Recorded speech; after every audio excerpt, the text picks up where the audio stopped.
Finding a good spot that's out of the weather without being too far out of the weather, because raccoon, hard to tell when they get all warped like that. I was over at this corner, so the bear is probably, when it comes out, coming up straight through this area. I brought a sleeping bag. I've done a couple survival things. I brought a sleeping bag. It seems to be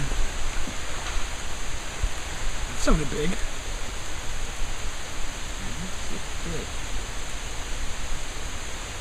If it's a critter, it would be like a bear coming down out of a tree. Yeah.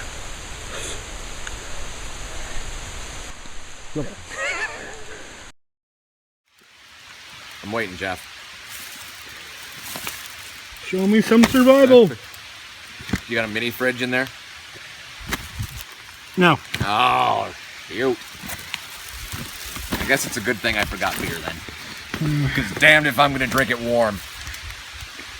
I'm not a barbarian. Oh, good God. Humidity is at 2,000%. Very nearly 100%. Oh.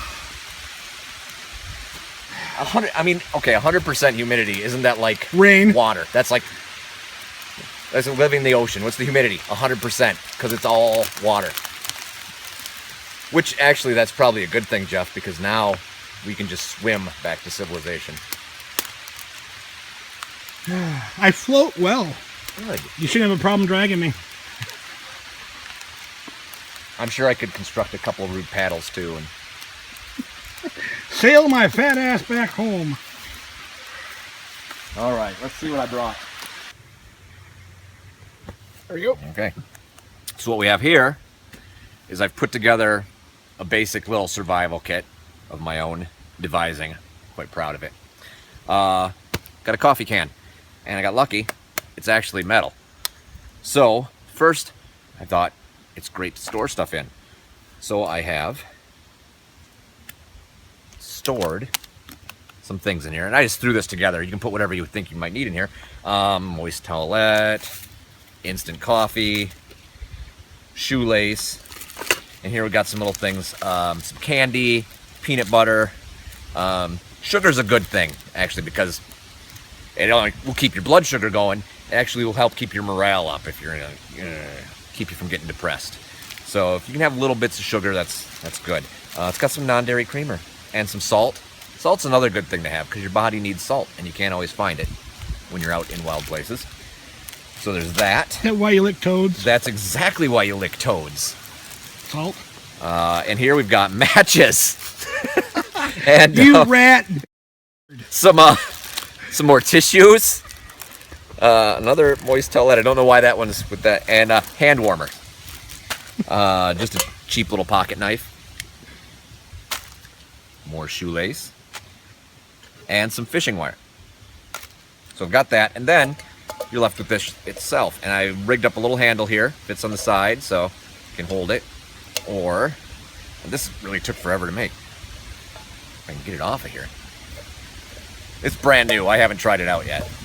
This unscrews from there, and then it screws into there, and we should have a nice little boiling pot. And my screw in there's come loose. Good thing I've got this really cheap knife. Get that on there nice and tight.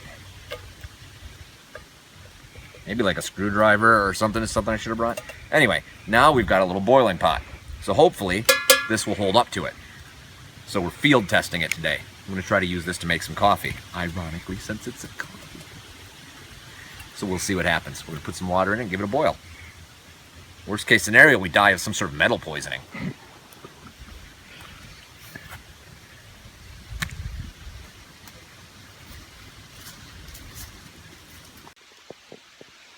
There we go.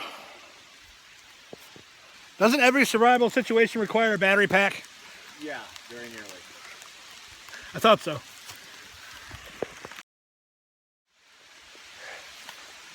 All right, old Joel Survivor is out getting stuff for his shelter.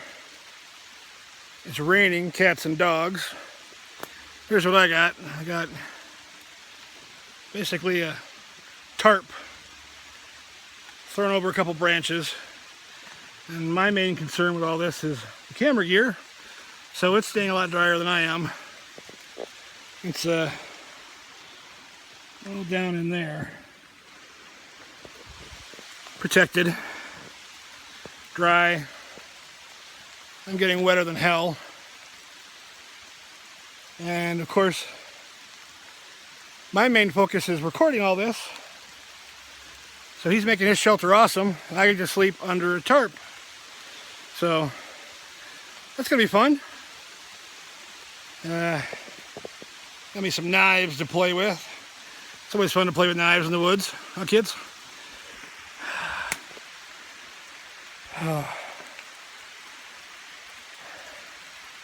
I doubt we're gonna get to hunt Bigfoot at all. We're mainly just trying to build shelter, stay dry. And I'm hot. It's like 78 degrees. I'm wearing t-shirts and jeans. Probably not the smartest thing to wear in the woods. But it's gonna get cold tonight. I do have a parka, a bunch of trash bags. But that's mainly to keep the camera equipment warm. Not even warm, just dry. Gonna get down to 60 something tonight. So I gotta go find some boughs and leaves and stuff to throw in under my tarp here. Something to lay on, something to try and stay dry. And then I'm gonna cover up with a spare shirt I brought and my rain parka. Hopefully that'll do me. But of course I can only do this in fits and bounds because I gotta keep filming Joe Safari over there.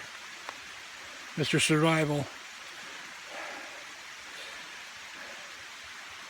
I'm paying him way too much, by the way. So I'm off, trying to improve my own shelter. And I'll show you some video when that's done.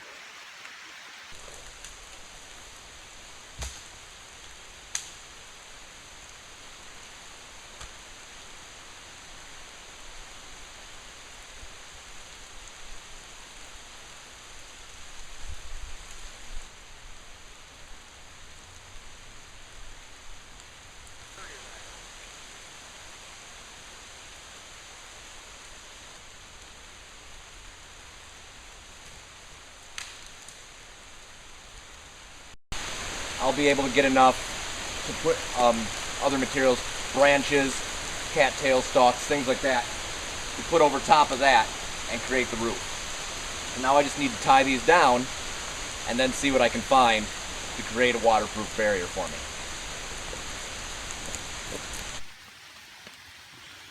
3:04 p.m.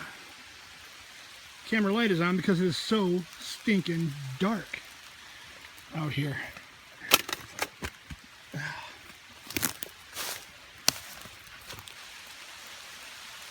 I'm not doing diddly to my shelter. That's the camera shelter there. He brought a tent. As much money as I'm paying him, I'm gonna use his tent. Let him sleep under that contraption. It is pouring rain. At least there's not a lot of wind. But I'm spending all my time protecting the camera. This is going to be a long rest of the day and a long night. I'll check back in later when Mr. Survivor comes trudging back out of the woods. I have no clue where he went.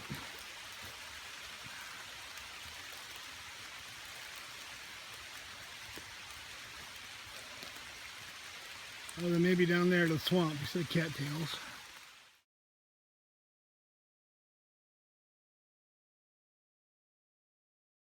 Some of them have, I'll get it in where you can see it, these tubers, which we can eat. They're actually pretty good. Very potato-like. It's kind of like, I don't know, maybe like a cross between a potato and celery, if you can imagine such a thing. But they're handy and they'll go good with whatever else we decide to cook up. If we can find some leeks or something, Mix them all together. It's a heck of a stir fry. Now, I just got to get these untied. This could take a while because it's wet. Or you know what? I'll just pull some of these out of here.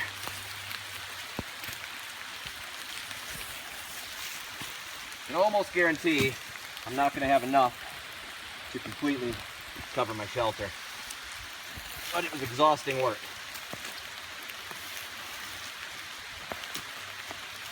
And since I'm so wet, I'm going to want to save some energy for building the fire. Otherwise, I wouldn't worry about the fire if I wasn't soaking wet. That's not a priority right now. First thing, usually actually, is going to be your shelter if you're in an actual survival situation. And it doesn't have to be anything fancy. This is probably way fancier than you would need. You just need something to keep you out of the elements, even if it's getting under some bushes and up off the ground. You can go days without water, weeks without food. Those are not your top priorities, especially if you're expecting someone to come out and rescue you. If you have no reason to expect rescue, like you didn't tell anyone where you were going or when you'd be back, then you're going to want to look for something a little more sustainable. You're going to want to find a good spot, close to water, and hopefully you know what plants you can and can't eat. Oh. Alright, well, I was going to hack off these tubers for us, but some of them are too far gone. You see it's gotten all super fibrous, and it's like wood in the middle. That one's not going to be edible, that one's not going to be edible. Where'd that other one go? There was that young one. I've lost it. Too far gone. Holy cat. And when I showed the camera, here we go. So you notice my lights automatically come on because it's so fucking dark. Nice. This guy right here, barely. But that's what the tubers look like. I could probably peel that off and eat it. If my hands weren't so shaky from all the hauling stuff around. We'll save this guy and we'll take a look later and see if he's edible. If not, I'm sure we can find something to eat. So I'm gonna set this guy aside. Oh wow. Alright, camera wet. Well, it's surprisingly drier in here.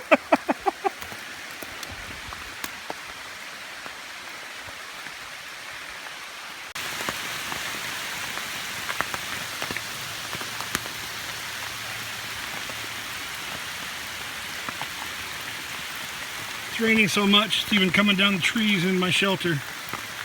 Well, into the camera's shelter. Got everything covered with trash bags. Oh, and I did a little experiment over there. I set some trash bags out to collect water. Right over there. Had me a couple nice good drinks. Cool, refreshing, freshly squeezed rainwater. Does the body good. This is unreal.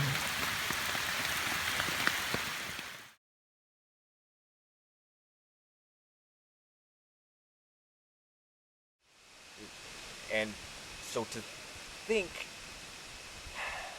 that a Sasquatch could do that is probably about the stupidest thing I've ever heard. No, I'll one up you. Oh, there we go. Telepathic Sasquatch. Oh, okay, that is a good one. Although, yeah, okay, go ahead. Have you heard telepathic Sasquatch? I've actually heard that a whole lot more than I've ever heard the training coyote bit. Yeah, there's been many theories floated. I think it started in the 70s, and in certain books here and there about the telepathic abilities of Sasquatch. In fact, there was a woman, I believe in the 60s, who was a child, who has since grown up and is now on the paranormal circuit, lecturing that she was foster raised by a family of Sasquatch.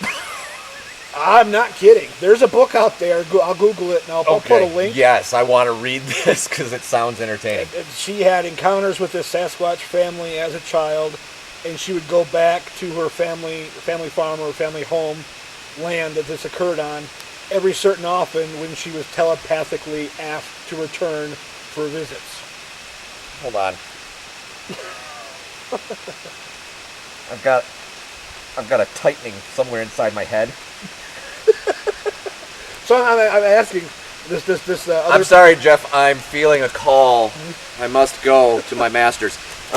So, if scientifically speaking, this other Bigfoot hunting type show, air quotes, if they're fostering the whole vocalization to train coyotes to get deer, I will caveat that sentence with they do hunt deer, and that has not been a very popular thought.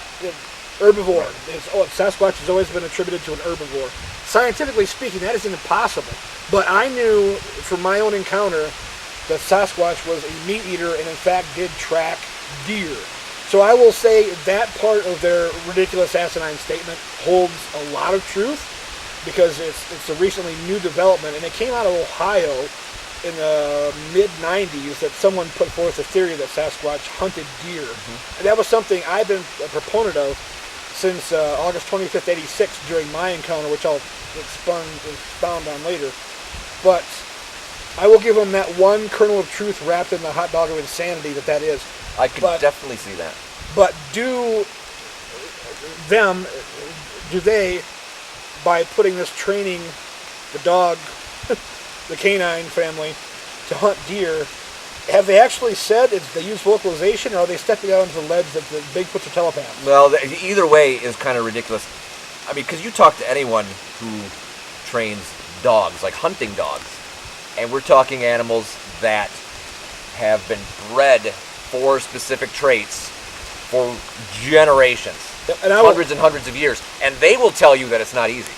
No, in fact, I can help you with this. My daughter has a dog that is deaf.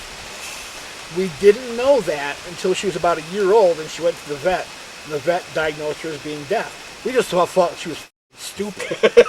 She was untrainable. Bark at everything, wouldn't shut up, wouldn't come here when you called it, it would eat trash and not the food next to it.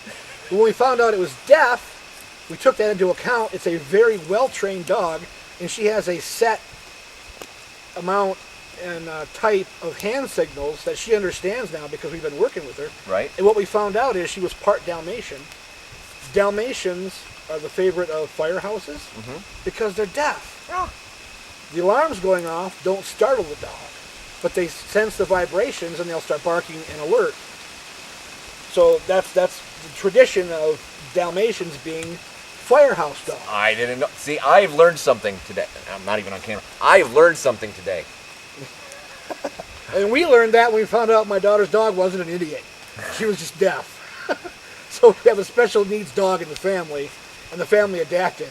But even saying that Bigfoot could somehow work out mentally and communicate that with the dog, the idea of chasing deer over here, bring it to me, I'll share it with you, with hand gestures is still ridiculous. Right. Yes. And on the subject of Bigfoot eating meat, it seems almost a necessity because when you take in the physical descriptions, peel away all the differences between them and stick with the similarities, a large bipedal ape it's going to need protein. Yep. Lots of protein. You look at the most herbivorous of apes is gorillas. Even them, they supplement with meat occasionally. And what you get in that physically is this big belly and this sort of lassitude, because digesting plant matter takes so much energy. And when a gorilla moves quickly, it's for a short distance, and they will not chase you for miles and miles, and it takes a lot of energy for them to move at speed. That's why they're usually very slow, docile appearing, though they can be quite aggressive if they need to be. In anthropology class, the two prerequisites that I understood, that I took away from that class, the two prerequisites for bipedalism and intelligent brain is protein and meat. Exactly, because it's a lot easier to get the protein from meat than even from protein-rich plants, just because the plant matter is harder to digest, and in meat, all those proteins have already been broken down by whatever ate it the first time. So it saves a lot of time, so you can do all that. You know, I completely lost my track. Jeff will edit around this, I hope. It boils down to protein and calorie intake. Yeah. And you can't be bipedal and expend that much energy. Being bipedal is an extremely inefficient way horribly of walking inefficient. around. It is, and basically, yeah. It is really hindered humanity in a lot of ways. And the next thing that hinders is our brain. That brain is prone to overheating. It takes all of our protein, it takes all the cooling. Basically, our entire body is built just to get our brain from one place to another. It serves no other purpose. Our body will kill itself to save the brain. Yes. It will starve your heart and take your muscles. Yep. And dehydrate you to keep the brain alive for as long as possible. To hell with the rest of the body. Basically, and I think for no other reason than so the rest of it can watch you suffer while the brain is laying there immobile. How do you like that, brain? Yeah, but I mean, and then being a meat eater doesn't necessarily require hunting. Scavenging is a very efficient way of getting meat. You could wait around for something else to kill it, wait around for something to die of natural causes. You know, lots of animals will sort of just follow sick animals around and wait for them to die. And that's actually a more efficient means of doing it than hunting.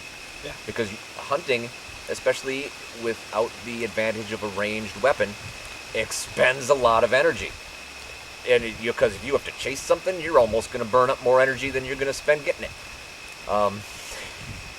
That's why tigers wait until the last minute to pounce.